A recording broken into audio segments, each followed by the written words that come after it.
सत्य हिंदी के बुलेटिन में आपका स्वागत है। मैं हूं आपके साथ निकिता।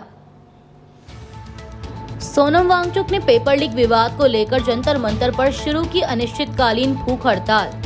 ममता बनर्जी के खेमे ने टीएमसी के बागी गुट के खिलाफ पुलिस में की शिकायत। सत्ता से हटाए जाने के 2 साल बाद शेख हसीना ने बांग्लादेश लौटने का समय बताया। कैलाश मानसरोवर की यात्रा करने गए भारतीय नेपाल में फंसे, विदेश मंत्रालय ने जारी की एडवाइजरी। अमेरिकी हमलों के बाद ईरानी विदेश मंत्रालय बोला, वादे तोड़ना अमेरिका के नेचर का हिस्सा है। लद्दाख के पर्यावरण कार्यकर्ता सोनम वांगचुक ने रविवार को नई दिल्ली के जंतर मंतर पर अनिश्चितकालीन भूख हड़ताल शुरू की है। दरअसल कॉकरोच जनता पार्टी यानी CJP NEET UG paper leak मामले पर देश के शिक्षा मंत्री धर्मेंद्र प्रधान से इस्तीफे की मांग कर रही है और यह भूख हड़ताल भी इसी प्रदर्शन का हिस्सा है। सीजेपी के मुताबिक ये भूख हड़ताल तब तक चलेगी जब तक धर्मेंद्र प्रधान इस्तीफा नहीं देते। सोनम वांगचुक के भूख हड़ताल पर बैठने के बाद सीजेपी के संस्थापक अभिजीत तिपके ने एक्स पर पोस्ट कर दिल्ली पुलिस पर सहयोग नहीं करने का आरोप लगाया है। अभिजीत तिपके ने एक्स पर लिखा कि सोनम वांगचुक के भूख हड़ताल की घोषणा के बाद दिल्ली पुलिस ने जंतर मंतर पर साफ सफाई की सुविधाएं बंद कर दी हैं। वहां पानी का कनेक्शन और साफ सफाई का कोई इंतजाम नहीं है। बार बार गुहार लगाने और वांगचुक जी की उम्र और सेहत से जुड़ी चिंताओं के बारे में बताने के बावजूद पुलिस सहयोग नहीं कर रही। हमें आशंका है कि ऐसे ही दूसरी बुनियादी सुविधाएं भी बंद कर दी जाएंगी। उन्होंने पूछा कि पुलिस क्या करने की कोशिश कर रही है। पश्चिम बंगाल में टीएमसी के भीतर सियासी विवाद और गहरा गया है।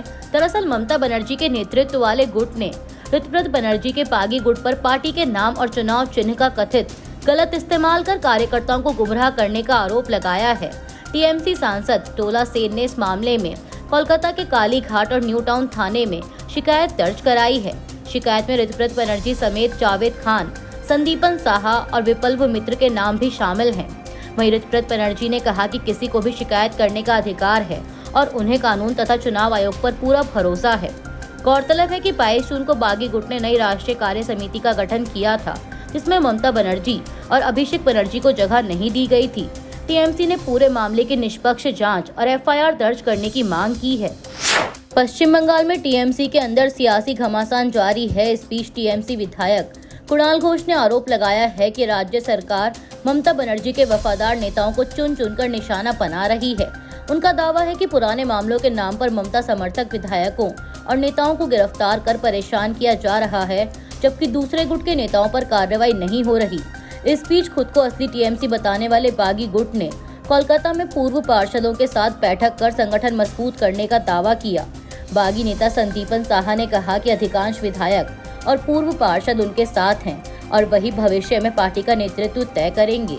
बांग्लादेश की पूर्व प्रधानमंत्री शेख हसीना ने दावा किया है कि वह इसी साल अपने देश लौटेंगी। भारत में शरण लेने के करीब 2 साल बाद एनडीटीवी को दिए एक इंटरव्यू में हसीना ने कहा कि उनके खिलाफ सुनाया गया फैसला राजनीतिक बदले की कार्रवाई है और इसका मकसद उनकी पार्टी अवामी लीग को नेतृत्व विहीन करना है। गौरतलब है कि बांग्लादेश के इंटरनेशनल क्राइम्स ट्रिब्यूनल ने उन्हें मानवता के खिलाफ अपराधों का दोषी ठहराते हुए मौत की सजा सुनाई है। अदालत ने जुलाई 2024 के छात्र आंदोलन के दौरान हुई हिंसा और प्रदर्शनकारियों पर कार्रवाई के लिए उन्हें जिम्मेदार माना है। संयुक्त राष्ट्र के अनुसार उस हिंसा में करीब 1400 लोगों की मौत हुई थी। हालांकि शेख हसीना ने सभी आरोपों को खारिज करते हुए कहा कि उन्हें मौत का डर नहीं है और वह हर साजिश का सामना करते हुए बांग्लादेश लौटेंगी। वहीं भारत ने इस पूरे मामले में तटस्थ रुख अपनाया है।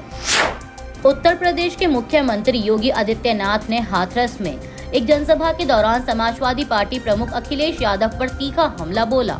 योगी ने अखिलेश के उस बयान पर निशाना साधा जिसमें उन्होंने सत्ता में आने पर अयोध्या को विश्व स्तरीय धार्मिक नगरी बनाने की बात कही थी।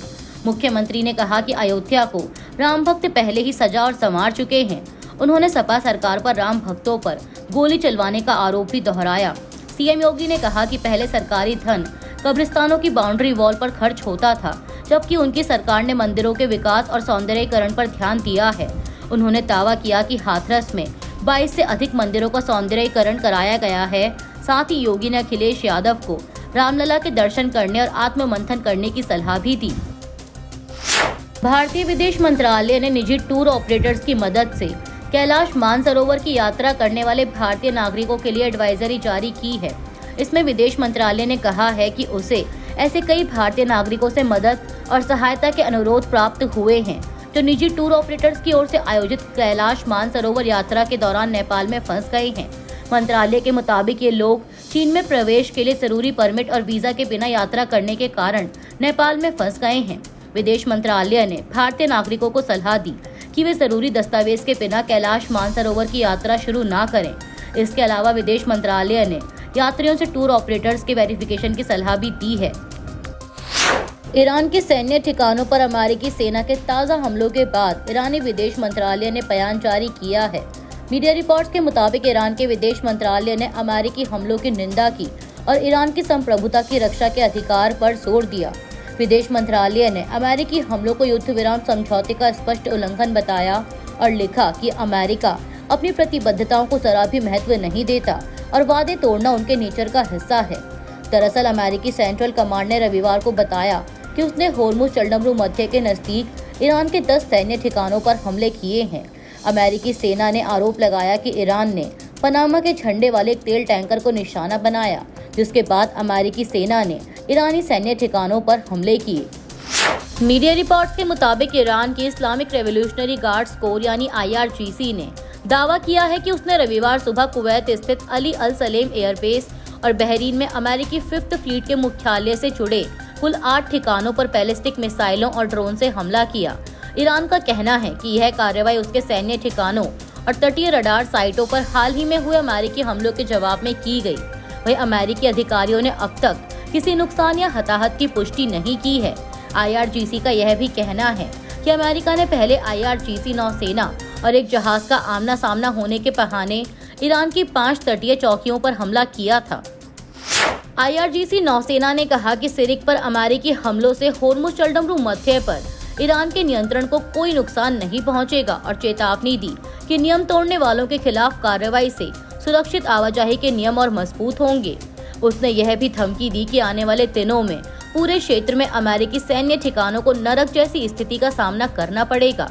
एक कड़े बयान में IRGC ने अमेरिका पर युद्ध विराम का उल्लंघन करने का आरोप लगाया और चेतावनी देते हुए कहा कि इस्लामाबाद समझौता ज्ञापन MOU का कोई भी उल्लंघन चल रही सभी राजनयिक प्रक्रियाओं को पूरी तरह से रोक देगा।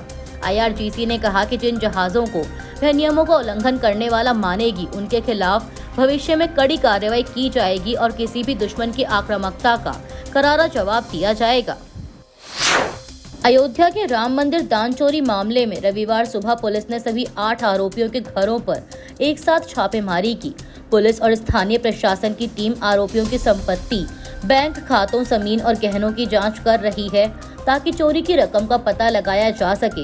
ये सभी आरोपी मंदिर की दान पेटियों में आए नकद की गिनती का काम करते थे और पिछले हफ्ते CCTV फुटेज के आधार पर गिरफ्तार किए गए थे। पुलिस को अब तक आरोपियों से करीब 80 लाख रुपए बरामद हुए हैं, जबकि शुरुआती अनुमान के मुताबिक 7 से 7.5 करोड़ रुपए के गबन की आशंका है। जांच में आरोपियों के परिवारों से भी पूछताछ की जा रही है। कुछ रिश्तेदारों ने दावा किया है कि राम मंदिर ट्रस्ट से जुड़ने के बाद आरोपियों की आर्थिक स्थिति और जीवन शैली में अचानक बड़ा बदलाव आया था। मामले की जांच SIT कर रही है। वेनेजुएला में आए विनाशकारी भूकंप ने भारी तबाही मचाई है। बुधवार को कुछ ही सेकंड के अंतराल में आए 2 शक्तिशाली भूकंपों में अब तक कम से कम 1430 लोगों की मौत की पुष्टि हो चुकी है। इनमें से एक भूकंप की तीव्रता 7.5 मापी गई, जिसे पिछले 100 वर्षों में देश के सबसे शक्तिशाली भूकंपों में से एक माना जा रहा है। राजधानी काराकास के पास स्थित तटीय राज्य ला गुआइरा सबसे ज्यादा प्रभावित इलाकों में शामिल है। संयुक्त राष्ट्र के अनुसार करीब 50,000 लोग अब भी लापता हैं। राहत और बचाव दल लगातार मलबा हटाकर जीवित लोगों की तलाश में जुटे हैं।